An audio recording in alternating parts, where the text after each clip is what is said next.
Welcome back to Let's Talk with John Pao and MC Bensu. Kongsi. Kongsi Fa Ta Chai. Yes. Gak nyangka ya seminggu lagi udah mau Imlek ya. Iya, untuk John Pao Lovers hari ini lebih spesial lagi karena hari ini saya dihadapkan kepada dua orang terbaik di Kota Medan di bidangnya masing-masing. Sebelah kiri saya ada Mr. John Pao, tukang bakpao, dan di depan pastinya ada sesepuh. Dan sampai sekarang saya belum sebut beliau sebagai legend. Kenapa? Karena masih yang terbaik saat ini. Kalau legend biasanya kan udah lewat kan. Bapak ini masih yang terbaik dan masih termahal loh. Selamat datang Pak Herman Tristianto. Thank you. Wah, ini senang sekali diundang di topik yang spesial, Bos. Dengan apa temanya? Let's Talk with John Pao Pao and MC Bensu. Ini orangnya. Yes. Anak muda yang luar biasa. Hebat, senang. Apa kabar? Mantap, Bro, mantap. Jadi Baik, ya. Tiba-tiba dapat kabar diundang di City Radio. Yap. Nah, saya sudah kebayang ini bakal jumpa dua anak muda yang saya kagumi. Mereka kreatif. Mereka menunjukkan beberapa tahun terakhir ini karya-karya mereka. Sukses buat kalian berdua. Amin. Yes. Kanan. For the next event pastinya harus kolaborasi dengan Bapak Herman ini. Betul sekali. Nah, kita langsung saja berhubung. Pak Herman itu terbaik di dunia MC yang kita sebut sebagai Master of Ceremony ini. Kalau saya bilang Pak Herman kayaknya udah 20 atau 30 tahun ya? 30 tahun. 30 tahun di dunia MC. Kenapa suka di dunia MC? Pak Herman, mungkin Ya, bisa share ceritanya dari kan mudanya panjang. gimana? Iya. Mungkin Singkat sedikit. dari muda, kenapa kok bisa langsung terjunnya ke sini gitu? Dan mungkin bisa share pengalaman pertama itu apa? Yang pernah dibawa gitu. Jadi ceritanya itu waktu saya kelas 4 SD, saya diundang di satu acara ulang tahun anak-anak. Oh. Jadi di situ ada seseorang di situ, dia yang lead acara. Lead acara terus bermain seperti itu. Saya merasa dia kok begitu fun. Ya dia mungkin umurnya SMP gitu. Saya SD, waktu itu umur saya kira-kira 10 tahun lah. 8 tahun 10 tahun gitu. Nah, itu membekas. Oh, asik ya gitu ya. Nah, kemudian waktu saya SMP kelas 2 itu banyak teman-teman yang di masa itu ya suka membuat acara ulang tahun juga. Nah, saya memberanikan diri. Jadi saya kan suka main gitar gitu. Saya main gitar terus saya ya itu ngecap gitu. Ternyata sambutannya bagus gitu. Nah, itu ternyata masuk ke insight di dalam. Terbawa. Dan kesempatan waktu itu di zaman itu banyak sekali acara long march, acara disco. Dulu diskonya bukan disco yang beginian. Betul. Jadi disco kelompok, ada banyak grup. Banyak sekali grup. Setiap anak SMA itu pasti ada grup. Kalau tanya dengan audiens yang misalnya umurnya 50-an tahun, ini pasti ngerti lah cerita ini. Jadi setiap hari Sabtu itu pasti ada, Sabtu Minggu itu pasti ada acara. Nah, kita tampil. Enaknya apa? Enaknya begitu kita tampil, cewek-cewek pada lihat kita. Iya benar. Betul. Wah, senang sekali. Nah, nature-nya muncul dari situ. Bukan profesi. Hanya Tapi doang. belum bawa acara itu kan? Belum. Sudah. Waktu SMP saya mulai MC di kelas SMP kelas 2. Oh, SMP itu udah mulai. SMP kelas 2. Banyak acara. Jadi SMP kelas 2 itu ulang tahun Sweet 70-nya orang, kemudian acara di diskotik. Lu bayangin aja SMP kelas 2 saya di diskotik sudah MC. Acara long march seperti itu. Tapi bukan untuk bayaran. Itu hanya fun aja. Ya, at least kita kan ada perlakuan khusus lah ya kan, dibawa, ditempatkan, disiapin makanannya, kita naik pada orang tepuk tangan, itu asik sekali. Kayak artis lah gitu. Ya. Sangat dihargai. Istilahnya gila artis dulunya. Nah, untuk Pak Herman sendiri nih, kalau cerita MC pasti dong ada pahit manisnya dari Pak Herman sendiri. Pahitnya mungkin yang paling berbekas dan tidak terlupakan sampai saat ini, Pak. Dan yang kedua, Pak, apa bedanya zaman sekarang dengan zaman dulu MC, Pak? Ceritanya panjang. Saya mungkin share sedikit dulu. Jadi karena itu jadi hobi, tapi saya sendiri melanjutkan kerjaan lain. Saya pernah jual panci, door to door. Saya pernah kerja di restoran Sebagai MC. Oh ya. Oh, kerja di restoran sebagai MC. Jadi dulu ada satu restoran, jam 7 sampai jam 10-nya dia restoran, jam 10 ke atas dia adalah nightclub.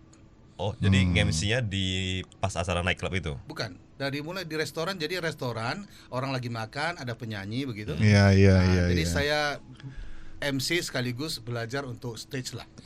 Jadi di situ adalah awal belajar bagaimana mengatur jadwal, penataan sound system, lighting, suasananya Itu bagaimana. tahun berapa, Pak? Tahun 88. Oh, masih ada yang kayak gitu ya? Seputaran skip kayaknya. Bukan skip ya. Nibung ya, Pak ya? Bukan, itu di depannya Jalan Pemuda, depan gereja katedral. Namanya OG, Evergreen. Nah, jadi dari panci, jualan panci, kemudian saya kerja dulu di Refransir. Di Refransir, kemudian saya masuk ke dunia panggung yang full di situ.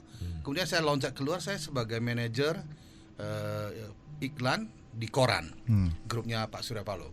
Oke. Itu bos saya Pak Juswan tuh. Pak Juswan Leo ya. Ya, bukan Pak Juswan, Cu. Pak Oh, Juswan iya, Cu, iya. ya, Pak Juswan Cu. Nah, loncat sana. Nah, sampai satu saat dulu ada satu mall kita sebut di Medan yang ada musibah gitu loh. Ada yang bunuh diri. Mallnya sepi. Waktu mallnya sepi, tiba-tiba mereka mencari saya. Bagaimana membuat mallnya ramai? Jadi pada saat itu kepikiran kan nggak ada IO, belum ada IO zaman itu, nggak ada ngerti IO itu apa. Iya, iya, iya. Tapi kita mulai menata acara selama sebulan gitu loh. Nah, akhirnya dari perjalanan itulah saya melihat ini bisnis gitu. Ini worth it untuk perdalam dan dikembangkan seperti itu. Nah, baru menjawab tadi pertanyaan Bensu, kalau cerita tentang suka duka, saya punya pengalaman menarik ini. Karena namanya kita kan masih belajar waktu itu, belum gitu ngerti. Satu hari saya diminta untuk MC sekaligus tangani sebuah acara long march. Jalan pagi lah kita bilang. Yang dihadiri oleh banyak tokoh, termasuk gubernur dan pejabat-pejabat. Audiensnya kira-kira 5.000-an, 6.000 orang. Di Medan tuh? Di Medan. Oke. Nah, karena saya kan lagi belajar, begitu ada kesempatan ini saya langsung tangkap. Tapi saya nggak ngerti bagaimana ngaturnya. Jadi yang saya cari adalah band, panggung ya, sound systemnya, ya kan. Kemudian saya MC dan saya sendiri, tidak ada kru. Jadi saya main tunggal waktu itu, hanya sendiri main. Jadi tengah malam, jam-jam 11, saya nunggu bandnya lagi main di bar kan. Saya tunggu mereka keluar. Sampai jam 12 saya ajak minum bandrek begitu ya. Saya bawa ke lapangan benteng. Lu tahu apa yang terjadi? Lapangan bentengnya rata, belum ada apa-apa. Sementara acaranya jam 5 pagi harus mulai. Oh, nggak ada pentas apapun nggak ada gitu ya? Pentas nggak ada, apa nggak ada. Nah, dulu belum ada handphone. Yang ada pager. Saya pager ini yang vendornya panggung dan yang sound nawarin, system, yang vendor untuk apa ini acara. Ya sampai yang terima pager itu bilang, Pak nggak usah telepon lagi Pak, saya akan terus blast Pak. Itu telepon umum pakai koin uang Iya. 100 perak kita masukin. Nah, lu bayangin ya, kalaupun misalnya acara itu dia datang, pasti udah nggak keburu mulai. Iyalah, kan tinggal 4 jam lah. Enak minum-minum lagi jam satuan gitu kan. Belum set up panggung, belum ada segala macam. Tapi tahu yang namanya miracle, itulah miracle.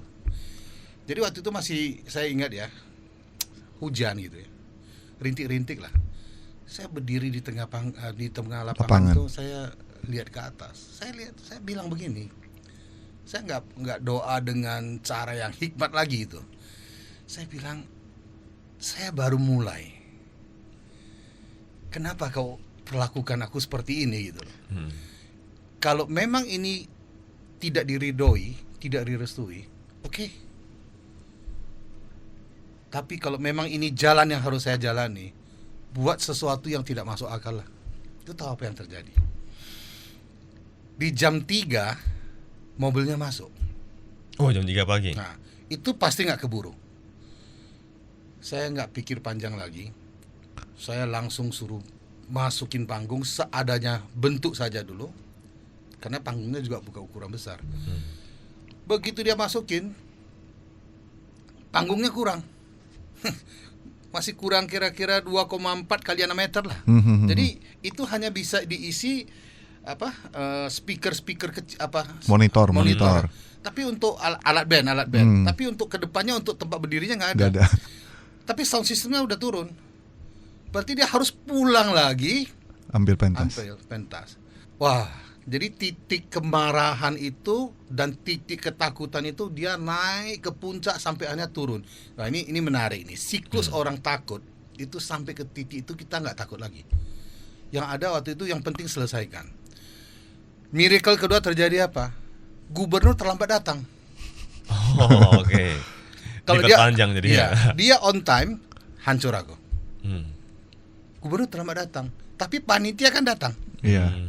Di jam 5.30 yang namanya orang-orang hebat, tokoh-tokoh waktu itu kumpul. Saya ditanya, mana? Kok alat meja belum bisa hidup, sound system belum bisa hidup? Saya bilang proses jalan. Wah itulah, saya masih ingat ada jari yang menunjuk seperti ini. Kalau nggak bisa urus, nggak usah urus gitu. Ya mau gimana? Nah, yang paling menarik adalah begitu barang itu tiba, kedengaran sirene, suara gubernur datang dengan Foredes. Ini cok mau kemana nggak tahu titik listriknya. Kebingungan mereka. Begitu ketemu coknya, mereka masukkan saklar. Karena dari tadi ini mixer loh ya, mixer semua high, tinggi, Meledak. begitu langsung storing. Gubernur pun terkejut. Itulah titik bunyinya sound system. Dan saya harus MC. Berdiri di depan mic itu, begitu dia turunkan, gubernur masuk. Selamat pagi, salam sejahtera buat kita semua. Yang terhormat, Bapak Gubernur Sumatera Utara, Woi. Bapak Raja Indah Siregar. Itulah kata ucapan pertama yang keluar dari mulut saya saat mic-nya hidup. Acara jalan, gubernur sambutan. Mereka begitu pergi, baru cek sound. Nah, kejadian itu selalu membekas. Jadi saya selalu berpikir, ya kalau berarti memang ini jalan yang harus saya tempuh. Waktu itu umur saya sekitar 30 tahun. Tuh, ya 30 tahun. Tunggu ya. Tahun 90. Enggak, sampai 30 tahun, 28 tahun. Kok Herman umur berapa sekarang emangnya? 55. 55, ya. Berarti udah lumayan lo ya. Lama. 27 tahun yang lalu. Ya. Ya luar biasa. Banyak kalau mau ceritakan. Itu pengalaman pertama. Ya. Enggak, yang paling berkesan. Paling berkesan ya. Kalau banyak sekali. Jadi kalau diurutkan banyak sekali. Jadi pengalaman awal-awalnya begitu mulai pernah ngurusin acara orang ya. Karena saya kan kerja di restoran ini. Terus ada satu grup besar datang. Terus ya namanya kan di restoran itu ada kapten. Ada. Mereka bilang udah nggak usah pakai MC lain, pakai MC kita aja. Terus dia ajak saya meeting. Terus saya diundang ke kantornya. Saya ke kantornya, kita meeting, bicara panjang lebar. Beberapa minggu kemudian acara jalan, saya MC. Selesai acara dia bilang, waduh wah, bagus sekali kamu MC, bagus sekali. Terus dia bilang, ini sebagai tanda terima kasih ya. Dia kasih saya tuh angpau. Itu angpau isinya berapa? 10.000 rupiah. Tapi itu kan tahun berapa? Ya sekarang kira-kira 100.000. Oh iya. Saya sampai hari ini uang itu saya eliminating. Dan saya menangis waktu terima angpaunya. Kenapa? Bagusan dia bilang terima kasih dan tidak usah kasih. Iya. Daripada begitu ya. Karena nilainya ini kan bicara tentang kita punya kredibilitas, kemampuan kita. Dan saya habiskan beberapa minggu loh bersama dia untuk menyelesaikan. Tapi semua pengalaman itu akhirnya adalah menjadi guru yang baik. Kalau tidak ada itu, saya pasti tidak memacu untuk lebih banyak belajar. Lebih banyak belajar. Banyak. Kemudian terjun ke wedding. Saya paling anti untuk MC wedding waktu itu. Kenapa? bagi saya MC yang berkelas itu adalah karena saya memulainya di konser, di show gitu kan. Ada acara perusahaan, bukan di wedding. Jadi waktu zaman itu kan saya lihat MC lah, SI lah ya, wedding itu kan begitu banyak masuk restoran tuh, saya lihat apa lah kerjaan orang ini kan, apa yang dikerjakan. Tapi waktu saya tanya, gimana kalian bisa berprofesi seperti ini? Apa yang menarik? Kemudian mereka tanya, kamu di sini kerja sebulan berapa? Dia bilang, gaji kamu 2 kali kami MC. Saya pikir, wow, ini Itu yang buat Ini tertarik. duit ya kan. nah waktu kan sudah married ya, kemudian married ya, punya anak. Saya pikir ini kesempatan juga kan, mau nggak mau nggak bisa ideal lagi kan, pikir belajar. Lu tahu belajar cara gimana? Curi video. Betul juga, tapi saya tipikal orang yang kadang-kadang Langsung terjun. out of box. Saya lihat siapa yang pintar. Waktu itu siapa yang terkenal. Saya dampingi dia. Sebagai apa? Pembawa lampu. Lampu Ya, video. lampu video. Saya pegang lampu video supaya saya tetap lihat apa yang dia lakukan. Oh, dari pagi cara bawa pengantinnya begini, ya kan. Kemudian kan biasa ada kue teh hui kan. Ya. Meja, kemudian disusun kue dan si nya lagi apa? Memandu acara. Memandu. Saya lihat sangat menggelikan. Si MC-nya nyanyi, nggak ada sound, nggak ada apa. Nyanyi tuh, wow tuh sing hujan. Dalam hati saya mati lah ini. Ini bukan calling saya ini. Tapi itu adalah tuntutan. Walaupun Ko Herman pinter nyanyi juga, walaupun Ya, ini kan. tapi mana mungkin Bukan nggak dia tempatnya. lakukan Ya. sesuatu yang memang kita juga Ya, rasa ya. geli kan. Gimana kayak Ya. John Paula kan. Ya. Nah, sekali lagi tuntutan. Ya. Anak sudah lahir kan. Kita harus mulai. Coba loh. Jadi idealis, ego itu sementara dikesampingkan. Saya perdalam. Beberapa kali ikut, coba mengerti acara adat, ya saya mulai terjun. Nah, waktu terjun ke situ banyak sekali persoalan. Kita kan handicap waktu itu. Di antara yang senior-senior waktu itu, Mandarin waktu itu kita nggak Nggak bisa. ngerti. Adat kita nggak bisa, ya kan? Kemudian kita termasuk yang paling muda. Saya muda sekali. Sebelum merit saya sudah tadinya kan coba-coba pertamanya sebelum merit udah coba, ya kan? Nah, akhirnya terjun. Nah, sekali lagi ini pengalaman yang saya harus share di tempat ini. Tiba-tiba dapat pekerjaan. Jadi waktu itu hanya acara malam aja kan. Pagi belajar tapi nggak ada praktek.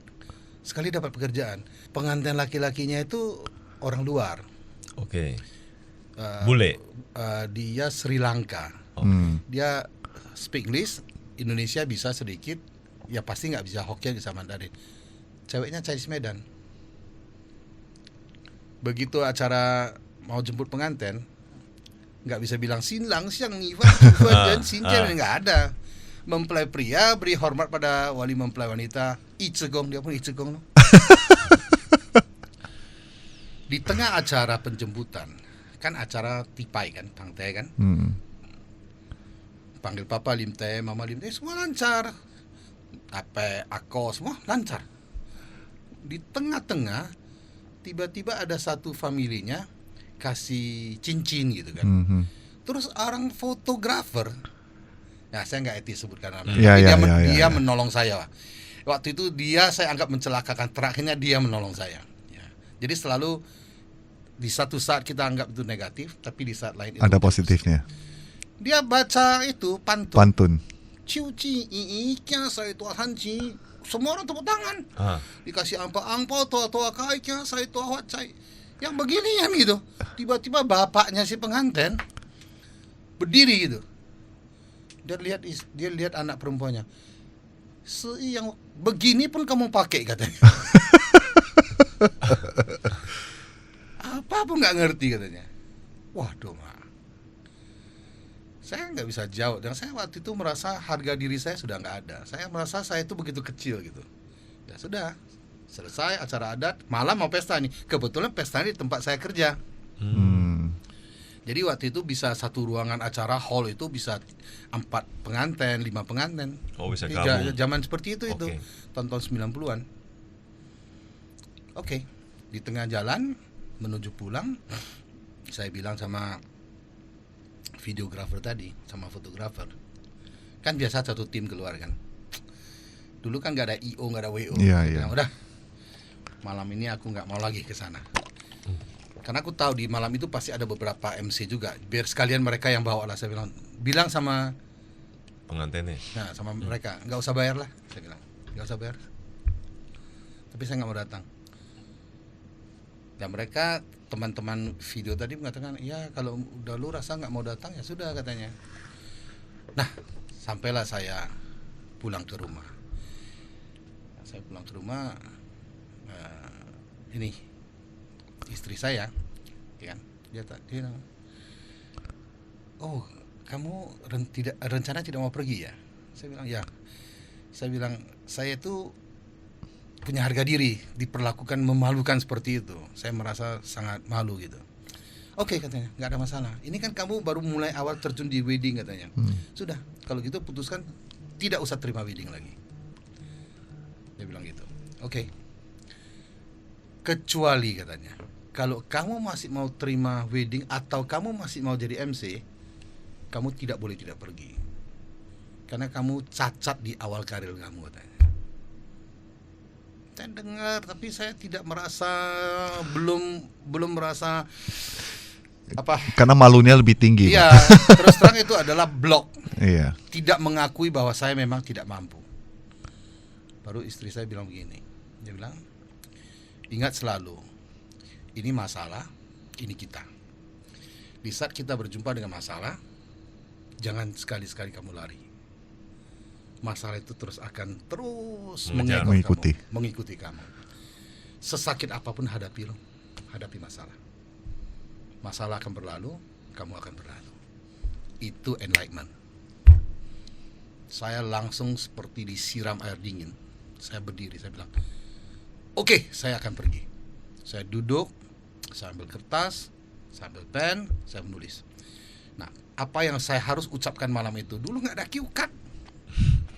Jadi bahasa itu tidak sama sekali, kan tidak semua adalah by heart gitu ya. Saya membayangkan malam itu saya harus berdiri seperti apa, saya harus bicara seperti apa, saya harus tampil seperti apa.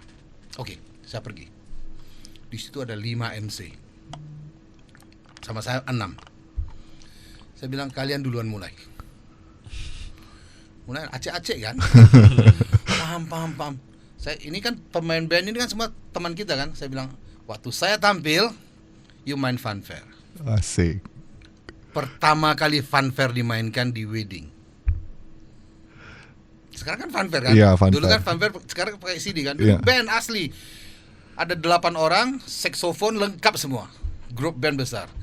Begitu sampai saya bilang orang lighting itu kawan saya kan, tempat saya kerja, matikan lampu dulu. So, terkejut kemudiannya, yuk kok tiba-tiba panggung Gelap. kan. Dia main fanfare. Saya ingat sekali momen itu. Pemain trompetnya berdiri. Pam pam pam pam pam pam pam. Pam pam pam pam pam pam pam. Pam pam pam pam. Pam pam pam. Zup, Latin dua, saya keluar. Semua orang lihat saya. Good evening ladies and gentlemen. Wise. Ada konsul Singapura di sana. Saya ngomong, saya bawa acara itu. Semua tamu juga merasa terkesima. Saya turun. 1 gol saya sudah menang. PD saya udah naik. Acara berjalan. Masuk artis Singapura. Jadi ada beberapa artis. Oh, biasa. dia ada undang artis Singapura. Enggak, di restoran kami. Iya. Oh, Jadi kelebihan restoran kami itu kalau you wedding tempat kami, kita ada artis. Semuanya udah ada. Oh, oke. Ya. Artis Singapura. Setiap dia datang, dia pasti ajak saya duet. Lagunya I Wo Piezo. Jadi setiap Aiwo Peco yang Jackie Iya. Cheung ya. wow. tahun berapa itu? Udah lagu. Iya. I Wo Peco kan sebenarnya bukan Iya. lagunya Jackie Cheung. Bukan Jackie Cheung, cuman Bukan. kan itu Lagu kan tahun duet. 90 itu. Iya, tahun 90. 90 kan? Ini cerita tahun 90. Chang Chen Ye mah. Ya, Ya kan yang ya. nyanyi kan? Ah. Gua tahu. Ya. Itu lagunya. Mm. Jadi di tengah dia punya penampilan, si artis ini panggil, 今我要恭请节目主持人 Herman 先生跟我一起合唱，请大家鼓掌欢迎的人。Saya naik lah. Begitu kan suara cowok duluan tuh kan. Iya. Begitu band drum saya langsung teriak, wow wow. Kan di tengahnya itu beatnya kan. Betul. Beat kan saya goyang, saya begitu nikmati. Ekor mata saya melihat ke si bapak yang tadi. Iya. Dia lihat saya, dia punya badan begini. Hmm. Saya dalam hati pikir, Hancur ini. ini orang masih tidak bisa menghargai atau bagaimana. Tapi usia waktu itu masih sangat muda. Oke, begitu selesai saya turun ke belakang panggung, tiba-tiba pelayan datang. Ko Herman dipanggil. Siapa? Bapak itu. Bapak itu. Saya masih ngintip dalam hati, kalaulah Apalagi nih? malam ini what next kan? Kalau dia marah saya, kira-kira apa yang harus saya lakukan? Saya pasti tidak sabar lagi. Tapi tahu apa yang terjadi?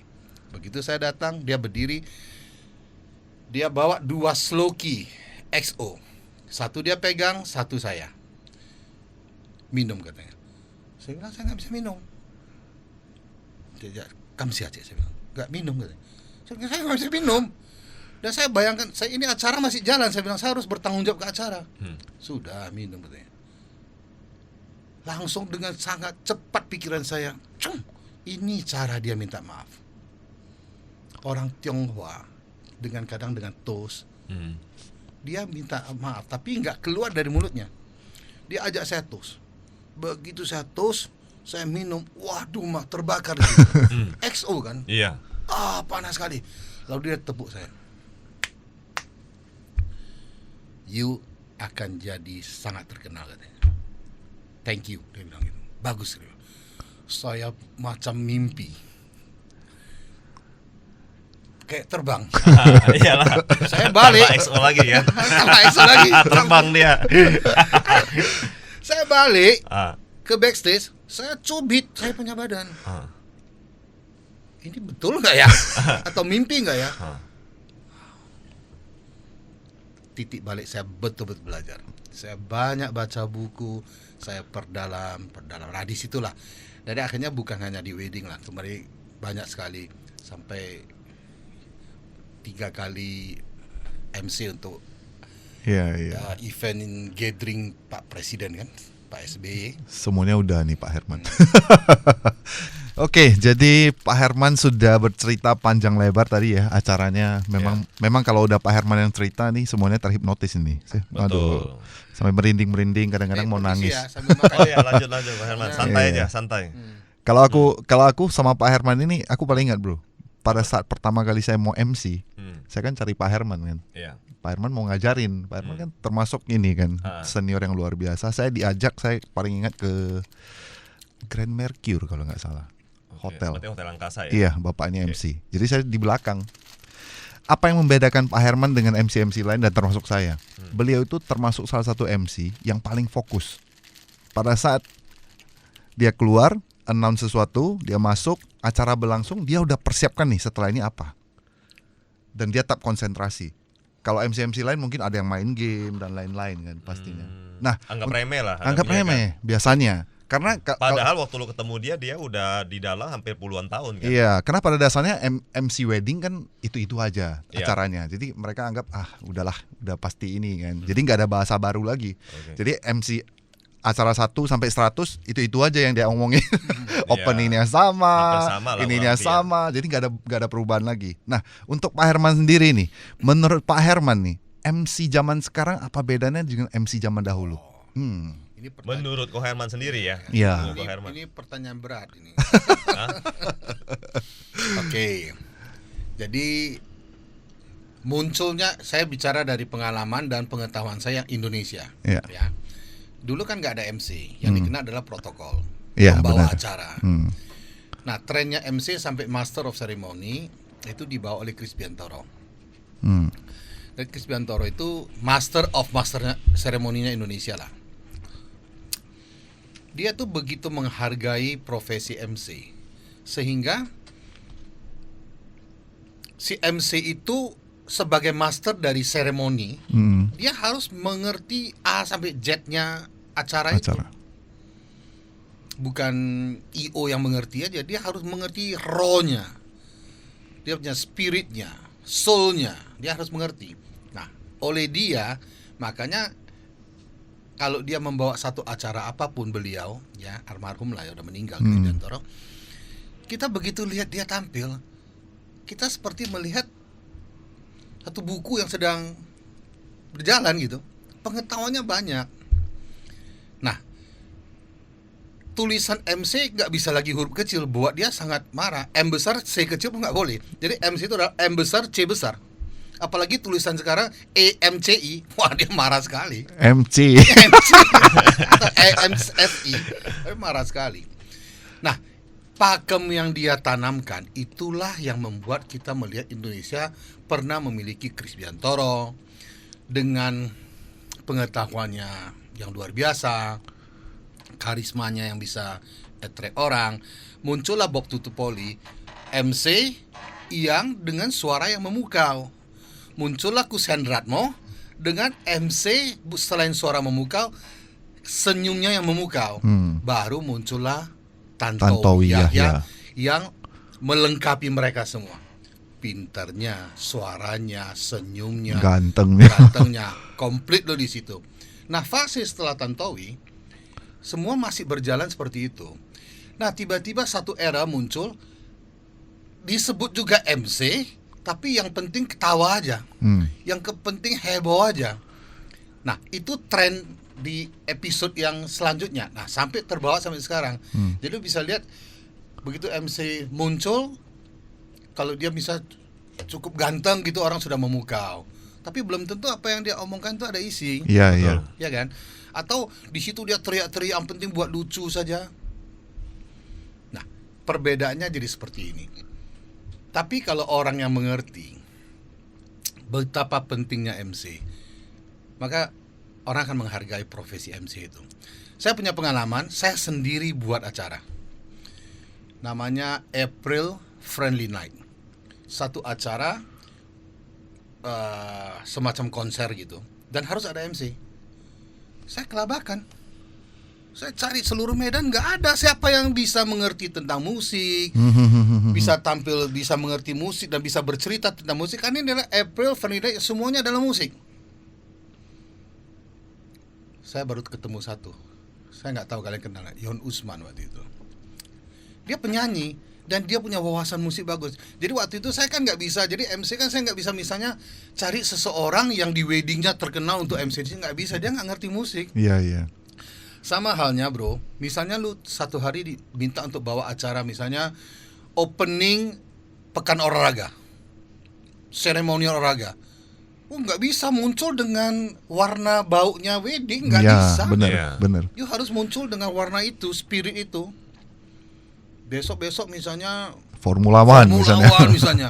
Wah, harus berbeda lagi. Beda lagi stylenya. Acara grand opening satu mall misalnya, beda lagi. That's memang wawasan. Gak bisa bilang modalnya tadi bro tanya, wah hanya yang penting heboh. Iya. Kalau itu menurut saya, tapi menurut orang lain saya nggak ngerti. Misalnya yang penting laku lah katanya. Yang laku ya udah. Betul. Ya sekarang kalau apalagi laku kayak atau enggak, zaman modern kayak sekarang ini kan banyak sih stylenya beda-beda ya. Iya.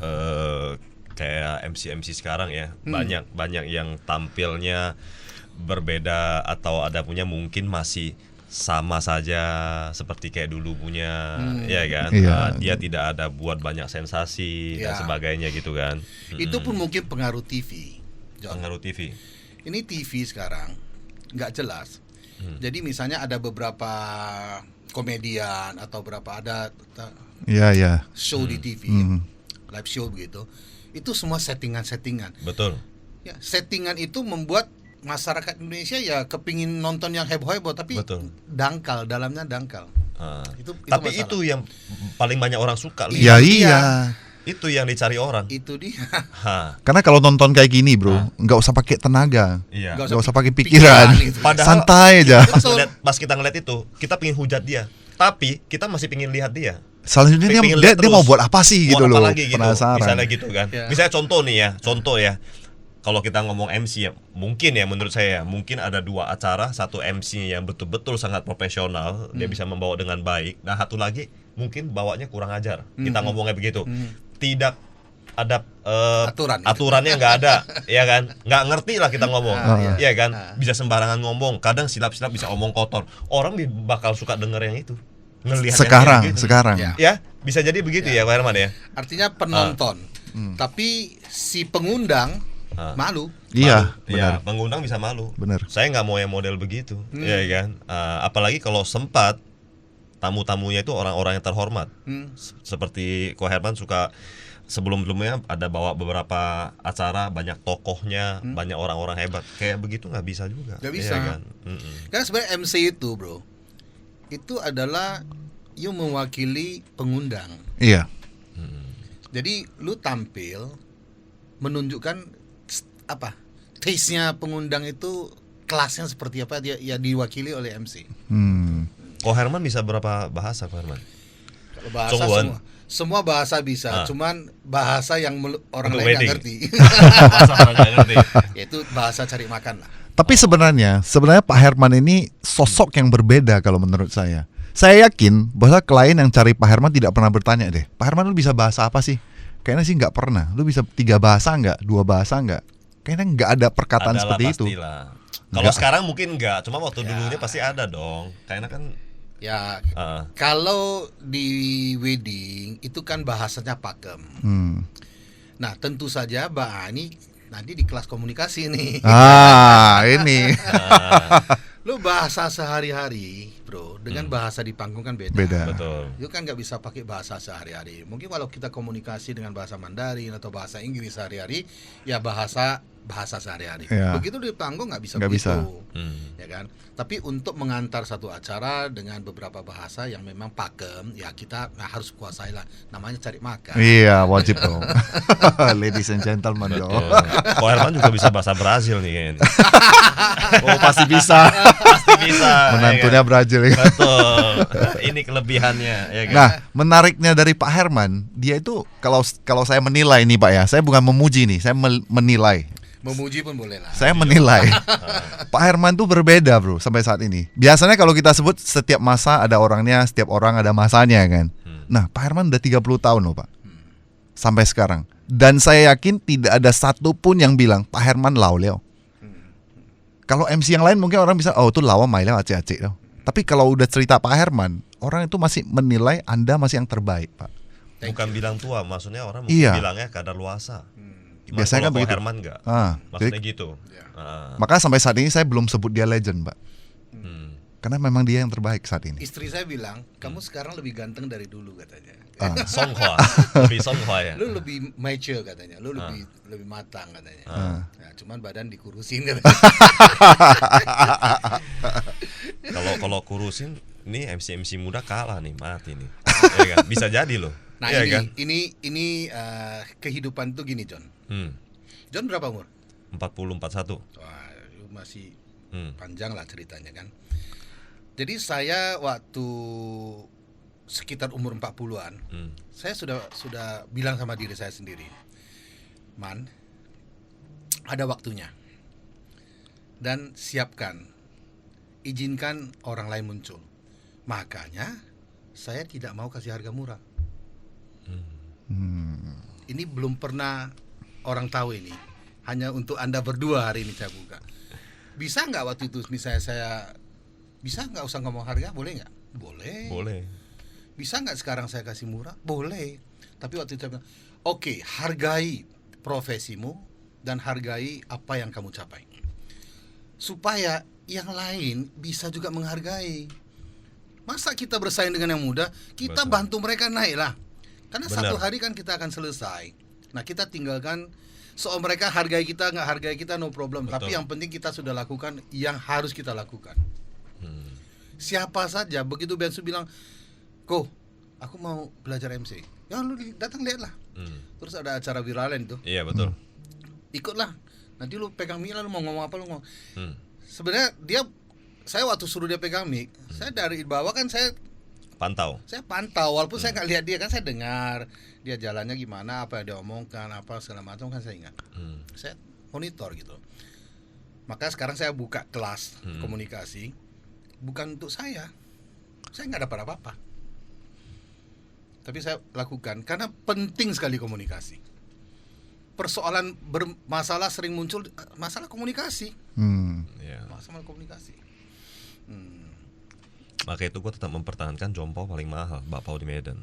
Orang bilang Jompau mahal-mahal, saya nggak boleh turunkan, iya kan? Betul lah, Ya, gue Herman jaga, kan. lu Jangan jaga. gara-gara orang semua buat bakpao buat harga murah terus gue banting harga, enggak.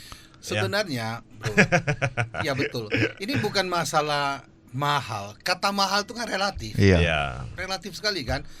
Pangsit ini harga 17.000, pangsit itu harganya 45.000. Bukan soal itu. Dan pangsit itu bisa diduplikasi loh. Betul. Kita mana bisa? Iya. Bagaimana you hargai saya punya perjalanan 30 tahun? Bagaimana saya berdarah-darah menjalani dengan itu? You pakai saya jadi MC, saya sebelum acara mulai saya sudah tahu antisipasinya. Kalau terjadi ini nanti begini, terjadi ini begini. Lu harga itu berapa? Nggak semua orang bisa ya. Ya. Karena belum mengalami, bro. Betul. Nah, tapi poin yang saya sekarang fokuskan adalah bagaimana teman-teman seperti Bensu gitu dan yang lain-lain itu bagaimana betul-betul bisa berkembang. Sayang loh, masa satu Sumatera Utara, Medan gitu, you hanya bisa sebutkan Beberapa doang. beberapa orang saja. Dan itu pun harus belajar lah. Kalau nggak belajar saya kira nanti sayang. Iya. Karena semua khususnya MC wedding, bro. Mereka terlena, bro. Iya. Iya, karena kalau dia disuruh kerjain event, mungkin MC fee-nya kecil kan. MC wedding gede, bro. Semuanya ke sana dan gampang ceritanya. Iya, betul. Ujung-ujungnya nyaman dan nggak mau belajar lagi sebenarnya. Tapi kalau boleh saya kasih tips, dan ini adalah satu, kalau mau dibilang pencerahan atau informasi apa ini dalam bentuk bisa dipikirkan benar atau tidak. Di wedding MC tidak bisa belajar apa-apa. Karena ulang-ulang aja kan. Ulang-ulang dan dia tidak punya tantangan. Iya. Nah, sama dengan singer di wedding. Kenapa dulu almarhum Ustaz Soid bagus? Begitu dia nyanyi, dia nggak bilang 3 lagu 5 lagu, dia nyanyi aja. Nah, berarti waktu dia tampil, John, Anda kan seorang performer. Iya. Anda diberikan panggung, disitulah Anda munculkan diri Anda. Betul. Misalnya hari ini Anda nyanyi 5 lagu, besok Anda nyanyi 6 lagu. Di situ Anda melatih diri Anda tampil maksimal. Sekarang singer nyanyi 2 lagu. Bagaimana dia bisa maksimal? Tambah satu lagi. Oh sorry ya. Tambah duit. Tambah duit. Dia nggak ngerti ini, bro. Ini sebenarnya adalah tempat di mana dia menunjukkan latihan dia. Iya. Betul nggak? Nah, kita MC, makanya MC harus hargai diri lah. Kenapa? You MC lebih cepat datang. Jam 6 you harus standby. Acara selesai jam 10. Kalau you punya bayaran dengan penyanyi sama kan, mau gimana? Mereka datang nyanyi 2 lagu pulang. Iya. Kalau dibanding-bandingin, Jauh. bagus jadi Iya. penyanyi aja udah ya. Gua jadi penyanyi aja. Itu masih mending, Pak. Ada IO yang proses dari awal sampai akhir lebih murah dari MC. Itu lebih kacau lagi. Kan memang itu yang terjadi, Pak. Aduh ampun. Nah, kalau cerita IO, bro, Pak Herman juga pelopornya. Serius, kalau Iya. dulu saya sebut ya, mohon maaf ya, saya nggak sebut nama lah. Dulu bukan IO, calo, bro. Serius, mereka hanya tahu Serba ada ya. rekomendasi. Iya. Jadi hanya ambil komisi. Jadi nggak tahu proses. Yang membuka mata kita tentang IO sebab Pak Herman. Dan sekarang IO sangat luar biasa kalau saya melihat saat ini ya. Saat ini luar biasa sekali. Aduh, Pak Herman kasihlah dong tips-tips ataupun pesan-pesan untuk MC kita dulu, Pak. Khususnya MC wedding. Itu tadi kan harus upgrade lah. Iya. Sayang ya. Aduh. Nah, begitu banyak acara yang Ko Herman bawa, seperti tadi yang saya mau tahu tuh, ada nggak satu show yang paling mengesankan seumur hidup Ko Herman? The big show. Mungkin kayak tadi kan udah share tentang wedding, ya kan, bersama tokoh-tokoh kota Medan. Ada nggak yang betul-betul the big show yang pernah Ko Herman bawa, atau mungkin di luar negeri, luar kota, atau mungkin juga di kota Medan ini? Satu aja. Sebenarnya ada 2 hal. Yang satu lebih ke pribadi saya karena dia adalah idola saya, itu Ebit Giade. Oke. Ya, jadi Om Ebit, saya begitu mengidolakan dia waktu itu. saya berpikir bagaimana saya menghadirkan dia bukan hanya sekedar dia nyanyi. Saya Tapi bisa cek waktu collapse. itu, tapi bukan saya tampil dengan dia. Waktu Oke. itu saya pikir-pikir, kebetulan waktu itu gubernur ulang tahun, Gubernur Samsul Arifin. Kalau nggak salah 25 Oktober itu. Bertepatan dengan perjalanan Om Ebit yang sekian tahun, nggak salah 37 tahun dia kalau nggak salah. Saya langsung kontak ibu, ya istri beliau kan. Saya bilang saya mau buat apresiasi untuk Anda. Seluruh dana yang terkumpul kita akan buat charity. Wow katanya. Makanya kita ngobrol panjang lebar dan gubernur restui, jadi loh. Nah sepanjang acara itu gubernur sampai nangis waktu dia bawakan lagu Ayah. Nah, jadi kita jadi menyambung antara kita punya kesenangan Iya. terhadap beliau kan. Betul. Nah, seperti Anda dengan Iya. Andi Lau lah kan. Ya. Kita juga apresiasi gubernur kan seperti itu. Nah, yang kedua ini sebenarnya pertama kali saya dipercaya untuk membantu Ibu Mina Angkasa, Oh, oke. ya, itu Miss Universe Oh, 2001. iya. 2001. Pernah cerita dia. Ya, dia yang arrange dengan Pak Iskandar Leonardi. Kare. Untuk waktu itu saya lupa Miss Universe siapa, tapi 2001 saya ingat. Nah, saya adalah organisernya. Di bawah mereka saya atur, saya belajar. Kemudian 10 tahun berikutnya, kemudian saya sendiri yang buat acara itu. Dan saya buat acara itu sangat megah di Marriott. Dan seluruh dananya memang kita sumbangkan. Nah, berbicara tentang seorang Miss Universe, jadi saya punya pengalaman 2 kali mendampingi. Jadi menjemput, mendampingi dari satu tempat ke tempat sampai akhirnya acara berlangsung. Saya lihat memang manusia luar biasa. Orang yang bisa menghargai dirinya itu tak ternilai. Miss Universe, dia kalau makan misalnya nggak bisa ada satu minum, nggak bisa suka-suka, dan nggak bisa ada satu merek di sini. Merek apapun taruh di samping Miss Universe, kalau dia minum ini jadinya miliaran ini. Lu bayangin satu orang pegang sesuatu bisa nilainya miliaran. Maka waktu dia minum itu mesti dibuka dia punya label. Betul kan? Iya. Kok bisa ya? Nah, di sini kita belajar. Lah, bahwa setiap orang, Anda Bensu, Anda John Pau, Anda punya nilai. Mungkin sekarang oke, Anda terkenal. Bisa 3-5 tahun kemudian Anda punya nilai, pegang satu merek udah ratusan juta itu. Iya. Wah, kita belajar. Wah, luar biasa. Jadi cara dia berjalan, cara dia makan, cara dia bicara, itu semua diatur. Proses. Walaupun mungkin kata orang sangat tersiksa. Ya. Mungkin naturnya bukan seperti itu kan. Betul. Mungkin waktu di kamar dia sendirian dia pasti seperti lajinnya lah. Semua orang kan artis kan kita tahu. Tapi itu manusia itu bisa bernilai kalau betul-betul di set dengan baik lah gitu. Dilatih dengan baik ya. Dilatih dengan baik. Dan terakhir menjadi kebiasaan yang baik. Iya. Iya kan? Iya. Nah, kalau dari Bensu apa lagi nih? Bensu kayaknya banyak nih pertanyaan-pertanyaan. Aku jadi lemas ceritanya. Dan Bensu kok sepertinya Herman, si Bensu ini ya, saya kenal dia hampir 2 tahun ya. Hampir 2 tahun ya. Hampir 2 tahun ini udah 2021 ya, hampir 2 tahun ya. Dia waktu pertama kali kenal sama saya ya, ketemu sama saya ngobrol. Dia bilang di Kota Medan ini Ko Herman itu adalah idola dia. Wah, dia nggak pernah bilang sama aku. Serius? Dia nggak bilang, dia bilang sama saya. Oh gitu. Itu guru saya katanya. Dan dia belajar banyak dari Ko Herman sih. Di sini nih saya buka rahasianya. Ya kan? Tapi memang Bensu agak beda dengan teman-teman yang MC lain. Saya melihat memang dia orang yang suka belajar.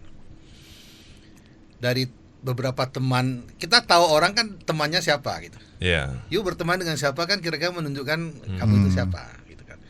Nah, kemudian ya dia orangnya termasuk nekat-nekat juga Ambisi dia. Ambisi, apapun jadilah. Apapun jadi ya. Ambisi. Lu bayangin dari dancer ya. Iya, dancer dulu. Dari dancer.